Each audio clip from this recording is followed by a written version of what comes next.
A reading from the book of Genesis. In the beginning, when God created the heavens and the earth was a formless void, and darkness covered the face of the deep, and a mighty wind swept over the waters. Then God said, "Let there be light," and there was light. And God saw that the light was good. God separated the light from the darkness. The light God called day, and the darkness God called night. Evening came and morning followed the first day. Then God said, "Let there be a dome in the midst of the waters to separate one body of water from the other." So God made the dome and separated the waters that were under the dome from the waters that were above the dome. God called the dome sky. Evening came and morning followed the second day. Then God said, "Let the waters under the sky be gathered together in one place, and let the dry land appear." And so it happened. The water under the sky was gathered into a basin, and the dry land appeared. God called the land earth, and the water that gathered together God called the sea. And God saw that it was good. And then God said, "Let the earth bring forth vegetation with plants that bear seeds, and every kind of tree that bears fruit with its seeds in it." And so it was. The earth brought forth vegetation, plants with all kinds of seeds, and trees that bore fruit with their seeds in them. And God saw that it was good. Evening came and morning followed the third day. Then God said, "Let there be lights in the dome of the sky to separate the day from the night.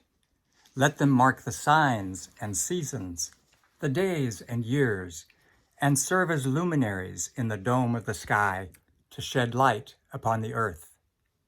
And so it happened. God made the two great lights, the greater light to rule the day, and the lesser light to rule the night. And God made the stars and set them in the dome of the sky to govern the day and the night, and to separate the light from the darkness.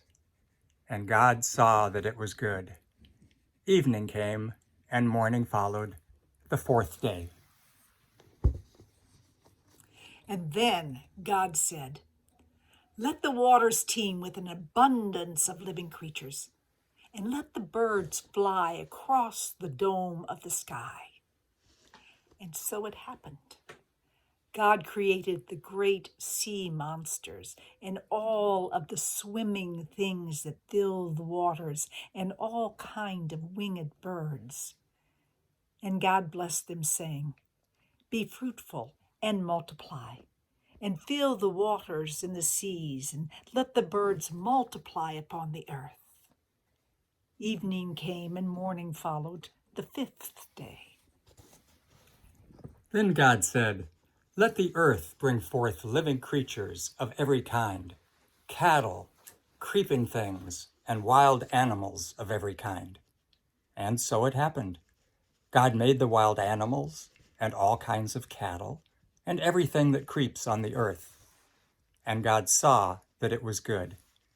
Then God said, "Let us make human beings in our image, according to our likeness. Let them care for the fish of the sea, the birds of the air, the cattle, all the wild animals, and everything that creeps on the earth." So God created humankind in God's image. In the divine image, God created them. Male and female, God created them. God blessed them, and God said to them, "Be fruitful, multiply, and fill the earth. Care for the fish of the sea, the birds of the air, and every living thing that moves upon the earth." God said, "See, I have given you every seed-bearing plant all over the earth, and every tree that has seed-bearing fruit on it to be your food, and to all the animals of the land, and all the birds of the air, I give the green plants for food. And so it happened. God looked at everything that had been made and found it very good. Evening came, and morning followed, the sixth day. Thus the heavens and the earth and all their array were completed. And on the seventh day, God finished all the work that had been planned. So on the seventh day, God rested from the work that had been undertaken.